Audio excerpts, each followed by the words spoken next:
So, hello guys, what's up? It's me again, si Mima Alicia nyo, at nagbabalik ulit para sa ating panibagong video.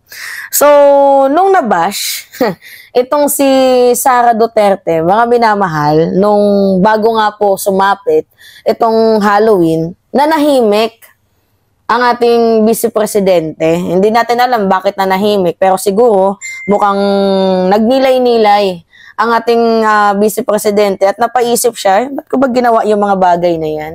Yeah. Yung mga bagay na hindi dapat gawin, bakit niya ginawa? Tapos napagnilayan niya ata na, ay, nakasira to sa aking imahe. Tigil ko muna to. Ngayon naman mga minamahal, umandar na naman yung kanyang kaputang inahan, yung kanyang pagiging shimenet ba? So ngayon, imbes na dumalo, sa madaling sabi imbis na dumalo doon sa House Quad Committee hearing, 'di ba, para sagutin yung mga tinatanong sa kanya, abay nagpa-press con. Nagpa-press con si VP. At alam niyo kung ano yung ginawa niya? Tinira ba naman si F. Elisa? No, masyadong obvious yung kanilang diversionary tactics. Alam niyo, pansin ko 'yan.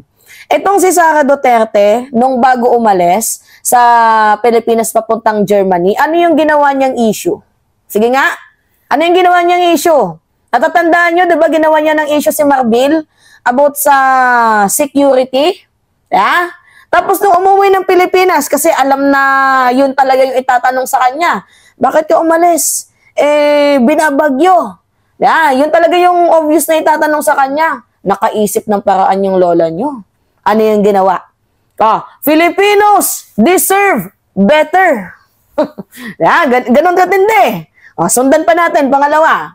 Nung tinatanong, saan ginastos yung 16 million na safe houses, yung 15 million about sa mga student na yan, ano yung ginawa ni Sara Duterte? Itatapon niya daw sa West Philippine Sea, si FEM. Pupugutan niya daw ng ulo si PBBM, ini-imagine niya, napugutan niya ng ulo ng dahil lang sa hayop na relo na yan. Tapos ngayon mga minamahal, na pina-cite and contempt, may chances na ma-cite and contempt, na-cite and contempt, kung ano pa man yan, yung kanyang mga kasamahan, ay may issue na naman si VP. Ang tirada kay F. Elisa. See? Nakikita ninyo? Meron tayong nakikitang, diversionary tactics. See? Kung gusto mo lang din naman, VP, na ipagtanggol yung sarili mo, hindi yan yung right forum. Sa totoo lang. Hindi yan yung right forum para magsalita ka. Tapos ngayon, ang inaatake niya, si F. Elisa. Si First Lady yung sinisisi niya sa lahat. Hindi niya daw alam kung ano yung kinagagalit ni F. Elisa. Hindi naman nagagalit si F. Elisa. Hindi nagagalit yung First Lady natin sa'yo. Sa madaling sabi, pinagsabihan ka lang niya. Diba na bakit ka tumatawa? Syempre, asawa, masasaktan yan. Pero hindi naman yan katulad si F. Elisa na katulad mo, banat ng banat. Ngayon, tingnan niyo panoodin niyo yung banat ni BP. Pakinggan niyo, alam ko na panood niyo na to Nagsalita na naman itong si Shimenet. Ewan ko, kulang lang ata to sa amok ni Amores, di umano. By the way, si Takero, kasama ko. Habang nagko-content ako. Anyway, alright, sige, go. Hindi ko alam kung anong kinagalit ni Lisa Marcos sa akin. Ang sabi niya, yung tumawa daw ako sa pagsabi ni PRD na yung president. Yun naman yung sinabi niya na kinagalit niya sa akin. So, wala na tayong magawa niyan. That's her personal take and personal feelings. Personal? Yung apat nilang they were cited for being them. How I can describe that is not feeling motivated or they justified in deciding for themselves. Lahat, sa simula pa lang, ma'am, nagsabi na talaga ako na the hearings in the House of Representatives are politically motivated. Ganyan lang lagi yung sinasagot ni Sara, no? Politically motivated. Ano ba naman yan? Diba, pag naiipit, politically motivated. O pag naiipit, character assassination. Ganun na lang ba? Kaya yung mga DDS, yan din yung ano yun din yung nagiging reason politically motivated, character assassination. Hindi yan yung right forum, BP. Ano ba naman yan? Ano ba naman kahindutan yan? Diyos ko, abogado ka pa man din. Nag-aral ka ng law. Tapos ganyan yung gagawin mo, mga nonsense na press con, puno ng drama. Ipaliwanag mo na lang kung saan napunta yung confidential funds. Yun lang naman yung hinihintay ng taong bayan. Tapos yung mga kasamahan mo sumagot. Ano yung sagot nila? Hindi daw nila alam kung paano nagastos lahat. Tama ba yun? Tapos sasabihin mo, politically motivated. Yung gusto lang namin malaman kung paano mo nilustay yung pera ng taong bayan. Paliwanag mo kung paano mo winaldas. Ang dami mong alibay Masyado ka na namang playing victim. Diba? Kita nyo mga minamahal, pa iba-iba siya ng sagot no? Ano yan, duwag? Hoy, nagtatanong lang ako Ano yan? Duwag ba ang ating VP?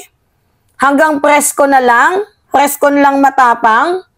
Pero hindi kayang sumagot sa House Quad Committee hearing? Ha? Ay nako. Ito maging presidente natin, laging may toyo. Pakinggan natin ulit Ito pa tuloy tayo. Unang-una, nagsimula yan last year. Di ba? Kung maalala ninyo, nagsimula talaga yan last year sa confidential funds. May meeting na nangyari with the Makabayan Block. And hindi naman tinago yun. Pinost naman sa social media, Makabayan Block and Speaker Martin Romualdez. Then they started attacking the budget of the Office of the Vice President. When in fact, pag-submit ng budget na yan, pag-submit ng depart ng office ng budget, nasa net na yan siya. Ibig sabihin, pag nasa net siya, in-approve na siya ng President. Ang daming ang daming palusot ng ating VP. Ang daming invested talaga si Vice President. Huwag na natin panoodin mga minamahal, nonsense naman. Masyado lang talagang invested itong si Sara Duterte na maging feeling main victim sa kanyang ginawang katarantaduhan. Siya yung gumastos ng pera, sagutin lang yung tanong, hirap na hirap. Ilang mga papers yun doon yung parehas ng perma. Ilan yung mga papers doon na merong mga anomalya, na daming mga error. See? Tapos yung mga pinaten doon sa hearing, mga hindi naman pinatawag. Diyos ko naman, mga minamahal, kung ano-anong ang gulo talaga ni Shiminat, Sobrang gulo.